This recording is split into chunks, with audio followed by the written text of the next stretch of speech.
Hello, hula ho mga ka-angel. Andito naman po ang inyong lingkod, ang iyong katropa at kalakwatsa, Kuya JJ. So ngayon po, andito po tayo sa vicinity ng downtown Calgary.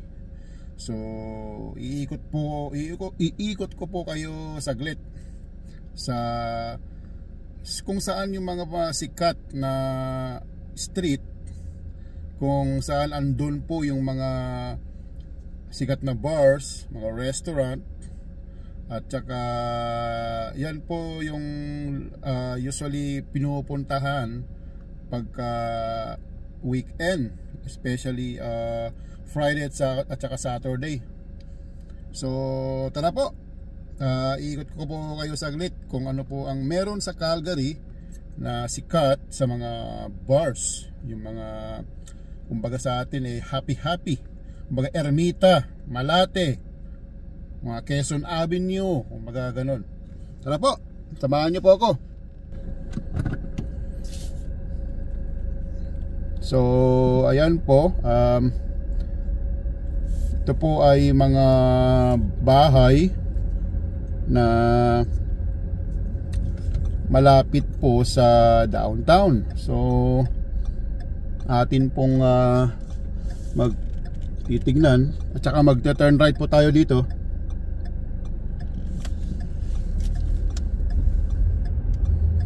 So ayan, so makikita nyo po, andyan po yung mga buildings, yung parang pinaka Makati Central Business District ng Calgary. So approaching po tayo ng downtown. So medyo expect na mga traffic konti. Kasi andyan yung mga businesses, offices, head offices, bars. So ayan po.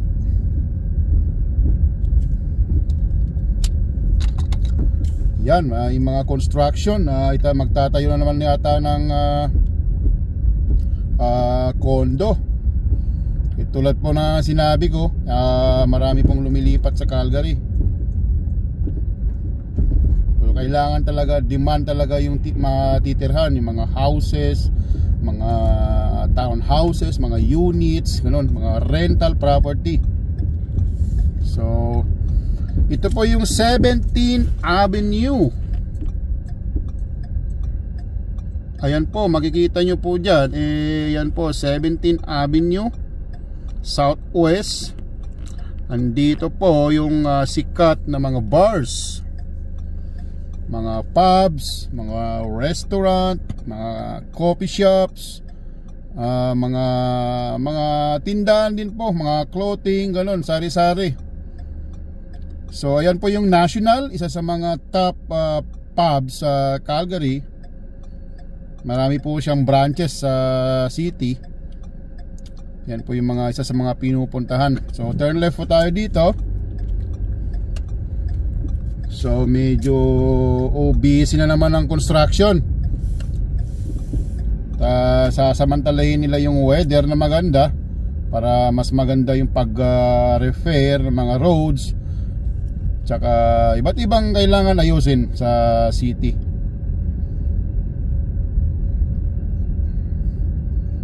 So ayan po.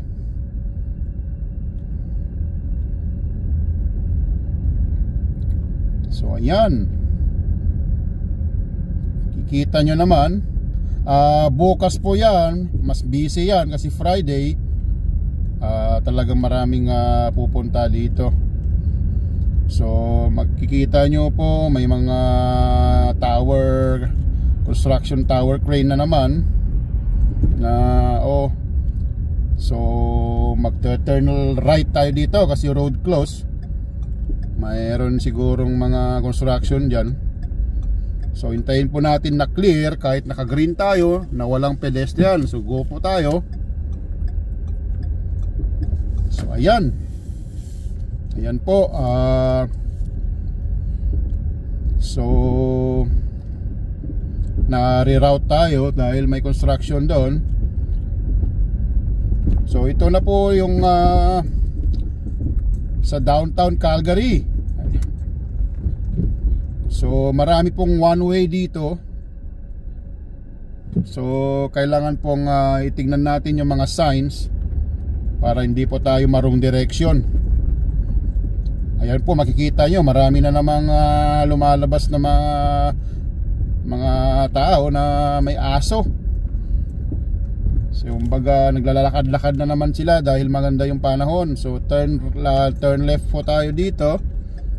So makikita nyo po yan sa left, parang simbahan siya, pero hindi po simbahan ng Katoliko, ng simbahan natin. So ibang religion po yan. So like yung Canada is a diverse country, iba't ibang sa lahi. So iba't iba rin po yung mga simbahan dito. So mga ka-angel, ito po yung downtown Calgary. Isa bandang southwest ng city. So ito po, mag-turn left po tayo dito para bumalik tayo sa 17th Avenue.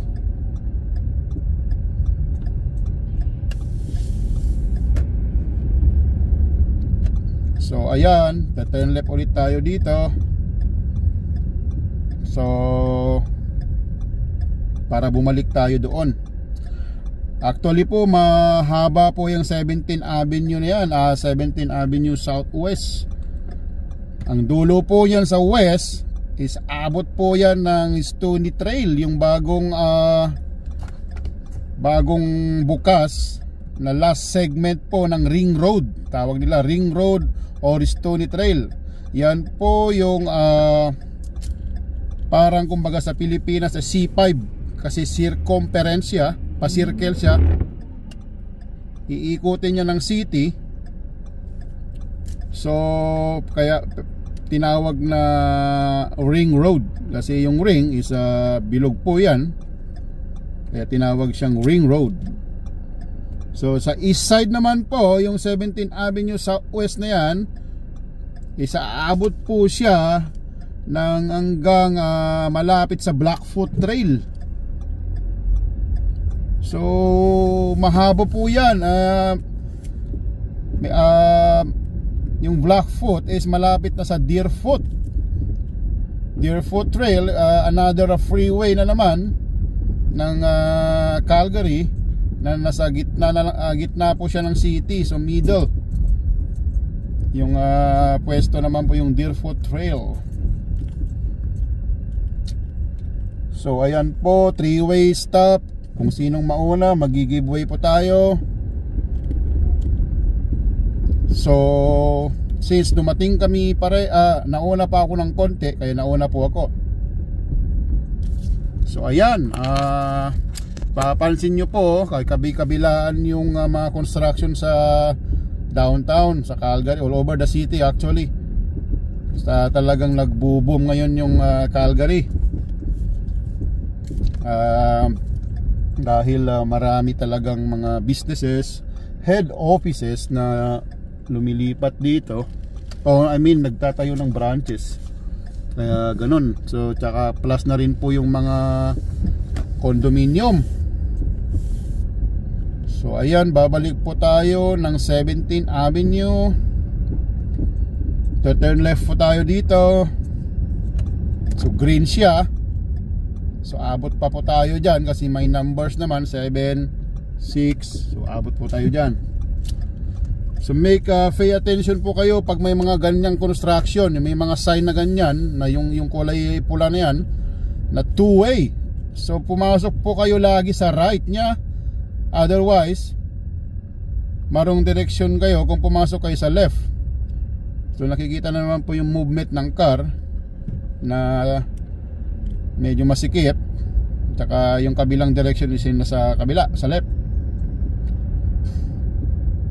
So binabagtas po natin ang 17th Avenue Southwest, Calgary. So bumalik po tayo dito. Nandito po tayo kanina.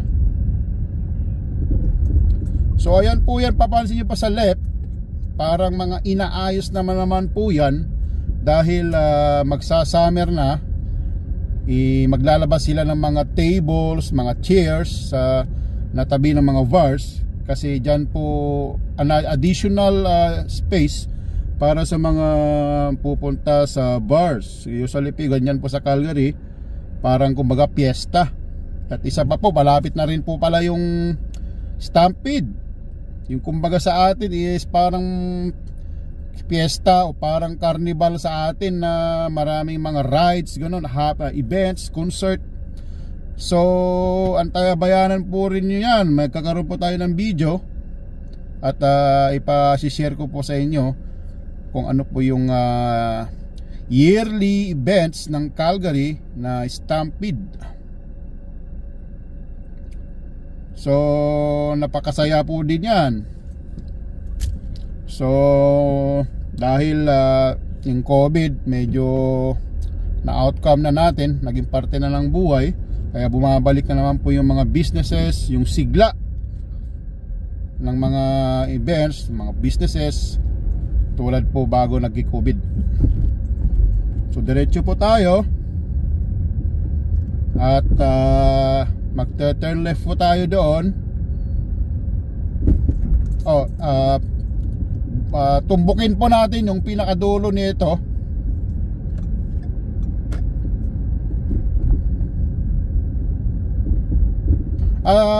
Sorry po pala, mali po yung sinabi ko kanina. Hindi po siya abot ng Blackfoot. McLeod Trail po ang ibig kong sabihin. McLeod Trail. Yung dulo naman niya sa east, yung 17th Avenue Southwest.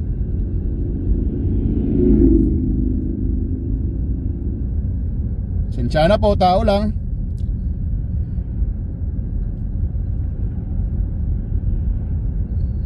So ayan po yung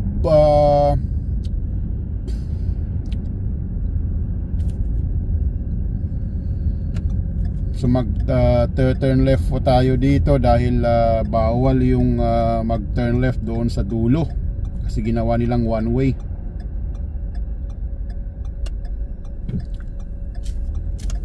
So ayan. So mapapansin nyo po, may tower dyan na kulay red sa yung taas nya. Yan po yung Calgary Tower.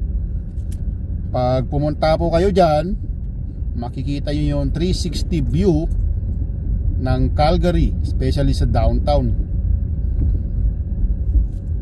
So mapapansin nyo po yung nasa left na parang mataas siya na building. Yan po yung second tallest building in Alberta. Ang tallest po nasa Edmonton. Kung di ako nagkakamali, ang pangalan niya is JW Marriott. So pag may chance po tayo, iikutin din po natin yan. So turn right po tayo dito. So ulitin ko po, yung mataas na building tower na yan po yung Calgary Tower. Meron din po siyang revolving restaurant dyan sa taas. Maganda po ang view niyan. So kung may chance po kayo, bisitahin po nyo yan. At napakasulit po kung pupunta pa kayo sa taas. Andyan po yung mga history, yung Calgary. Andyan yung kung nung nag-host siya ng Winter Olympics way back in the 80s, kung di ako nagkakamali. Kung di po ako nagkakamali, yung Calgary Tower na yan is para siyang kumbaga sa Olympic yung sinisindihan ng apoy. So parang ginawa siyang ganon yung Calgary. At that time, tinawag siyang toolless na ano ba ang tawag dito sa torch ba ang tawag? Sorry po, medyo makakalimutin tayo. Parang tallest torch in the world, kasi yung height buo niya unusual po sa mga ganong taas. So pag pumunta po kayo sa loob noon, nandyan po din po yung mga almost the same design ng iba't ibang city sa buong mundo, like yung CN Tower sa Toronto, yung Sky Tree sa Tokyo, Japan, yung Space Needle sa Seattle, Washington, at marami pa pong iba. Sa Auckland, New Zealand, meron din po silang ganon. Nakalimutan ko ang tawag nila sa ganon nila. I-search natin yan. So yun po yung mga kaparehas ng Calgary Tower. So ayan po, binabagtas po natin ang isang street na going to the west side naman ng downtown. Kung mapapansin nyo po, yung mga car is nakapark sa right, may nakapark sa left. It means itong road na to is one way. Yan po yung senyalis nyo. Kung meron pong nakapark sa left, it means that road is a one way. Tulad po nito, pansin nyo po, kabila ng parking, so that is a one way road. Sa po rin yan sa senyalis nyo para hindi kayo malito.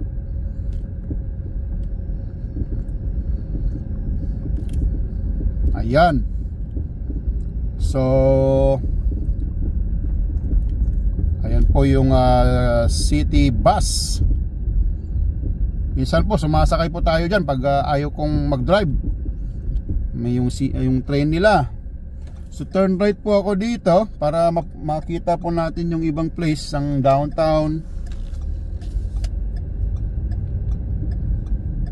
So ayan po yung sinabi ko kanina na before, yung building sa Edmonton na JW Marriott, na bago na construct yun. Ito po yung tallest building sa Alberta at isa sa mga tallest building in Canada.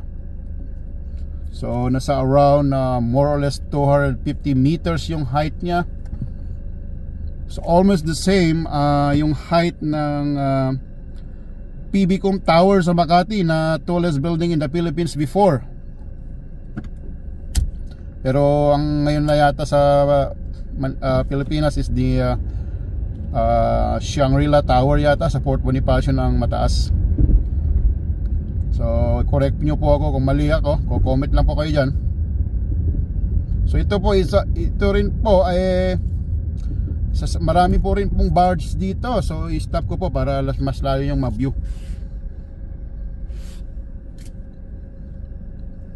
So itong binabagtas natin is 4th Street. Kalimutan ko kung southeast siya o southwest siya. So ayan, makikita nyo po yung sa right, and doon po yung Calgary Tower, sumisilip siya. So pa-straight po tayo at subukan nating malapitan yung building na yan, yung parang may mga yung pinakamataas dyan na nasa gitna ngayon. So ito today is Thursday, expected po bukas yan na marami pong naglalakad dyan, busy yung downtown. Kasi weekends, usually it's a party time for everybody, sabi nga nila. Straight po tayo. So ayan po yung beauty ng downtown Calgary paggabi. Dito may health center dito. Pagka may mga emergencies, meron din pong parang hospital o health center dito sa downtown. So ayan po, makikita nyo po yan, yung parang simbahan dyan na may bilog sa taas. Yan po yung Canadian Pacific Railway. Yan po yung ng tren. So underpass tayo, sa taas po ay sa riles ng tren. So ayan po, nalapitan na po natin yung sinasabi kong tallest building in Alberta before. Makikita rin po sa right, yan sa right may mga ilaw-ilaw na gumagalaw. Ay yan po yung Telos Sky, isa rin po sa mga tallest building yan dito. At maganda po yan sa gabi kasi nag-iiba-iba yung kulay. May mga, let's say St. Patrick Day, green kasi ang symbol, nagiging green din yung kulay. So parang nag-iiba ang kulay niya, depende sa mga mga feast day, mga holiday, ganun. So green, guna naman po tayo.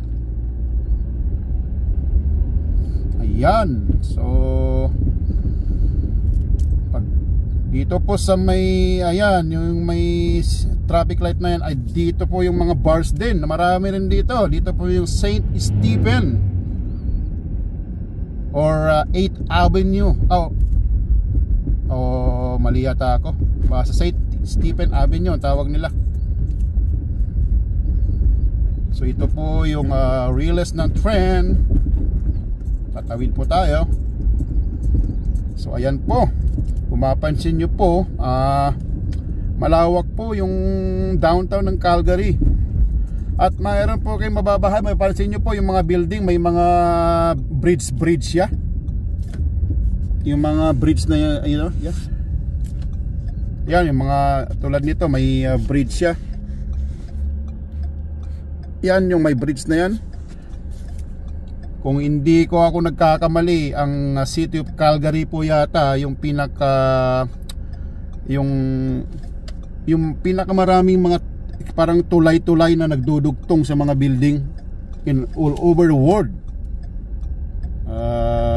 Kasi ang purpose din po niyan ay for more convenience, at saka pwede dito malamig, hindi ka nalalabas. Kung pupunta ka sa ibang building, tatawid ka lang sa tulay, hindi ka nalalabas, naka heater siya.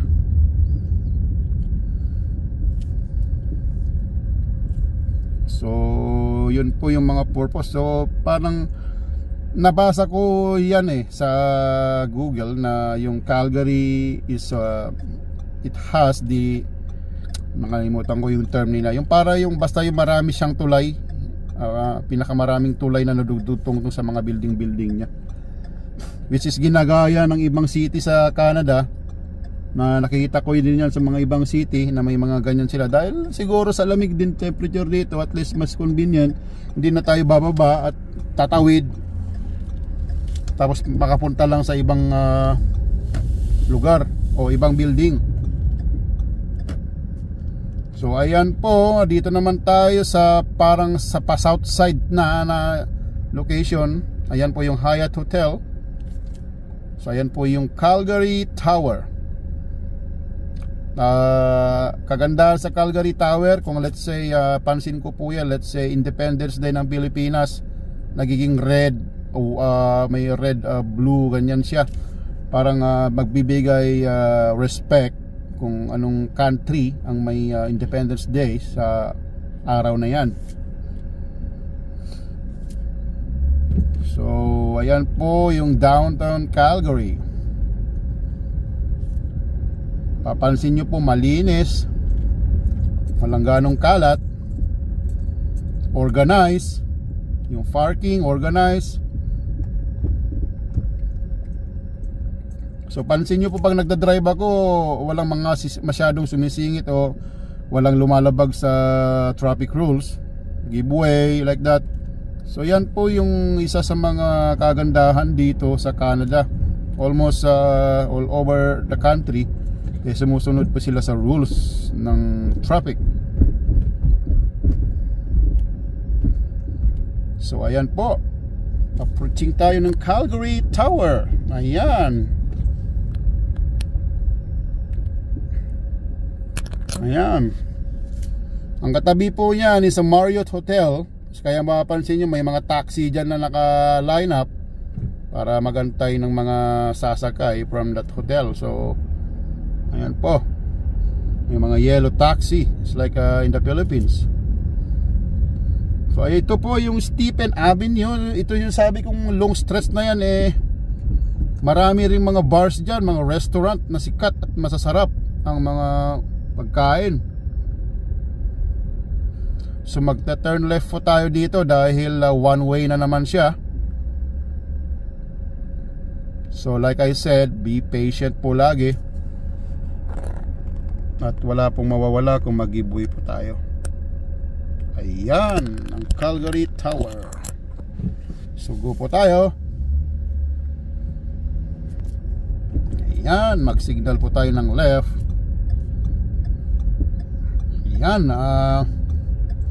ayan, may mga souvenirs po dyan sa Calgary Tower. Kung pumunta po kayo dito, at least makabili kayo ng souvenirs at maalala nyo yung Calgary. Ayan, so magta-turn right po tayo dito. So double turn right. So dito po ako sa pinaka left na turn right. Dito po is one way ito, tapos one way din po yung kabila.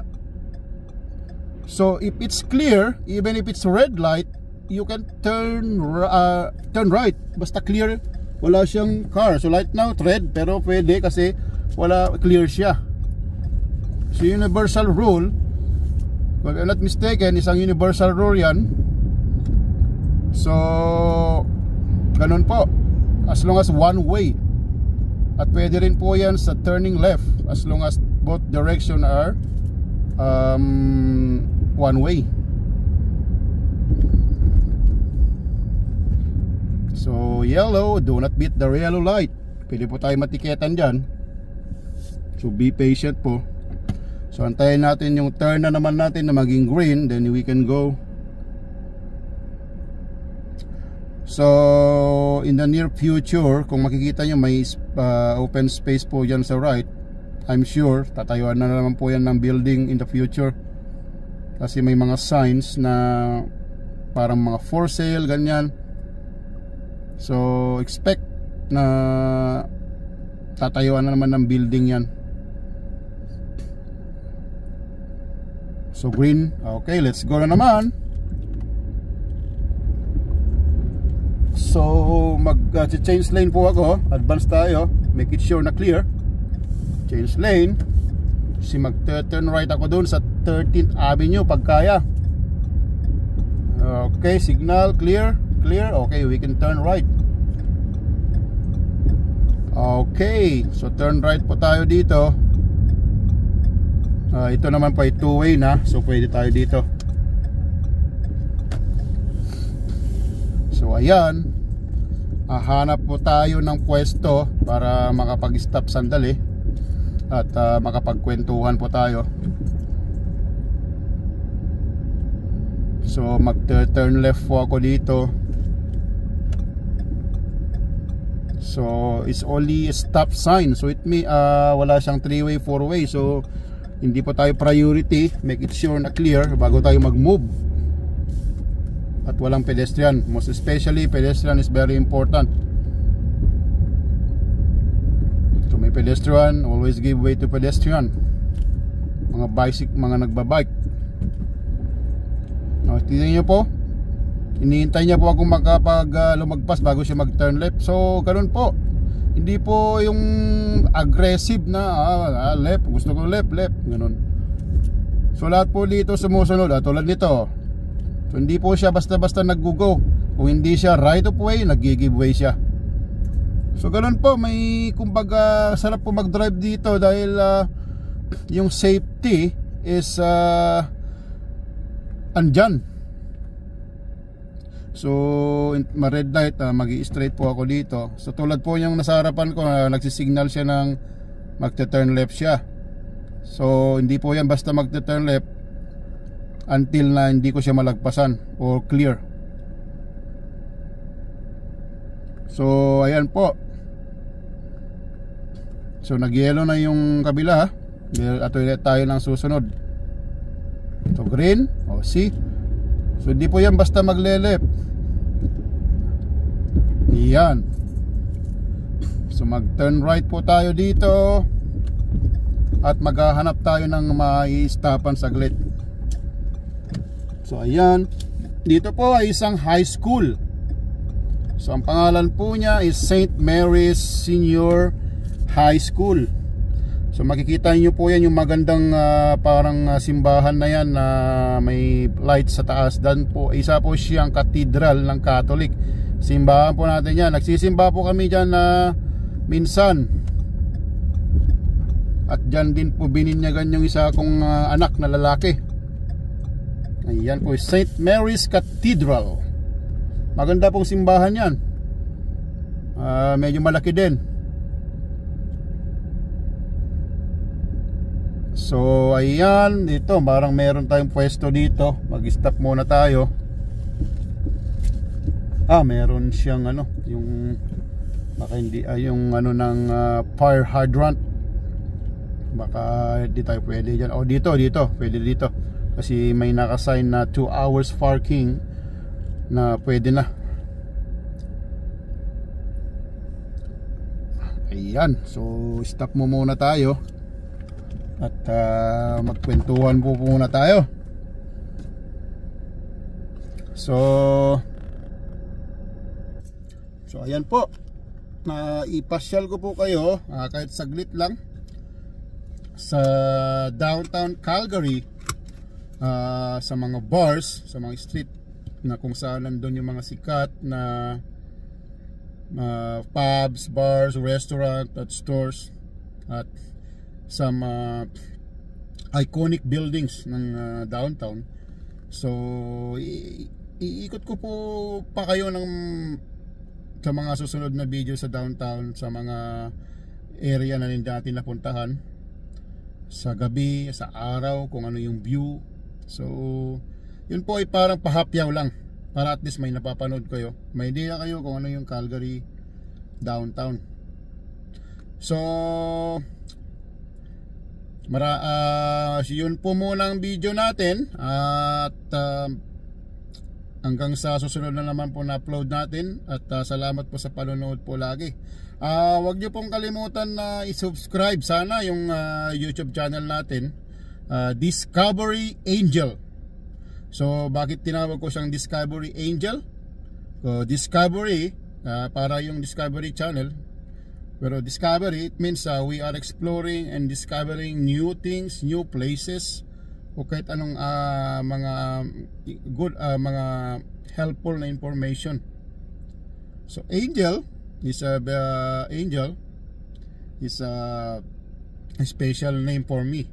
So kaya po ganun po yung pangalan ng vlog natin. So Discovery Angel po, meron din po tayong Facebook page. So i-follow nyo po yan at i-subscribe na rin po ninyo. So yun lang po muna ngayon. At maraming salamat po sa panonood. Ingat po kayo lagi. Stay safe, be healthy, at always pray to God. Always pray, or pray hard, it works.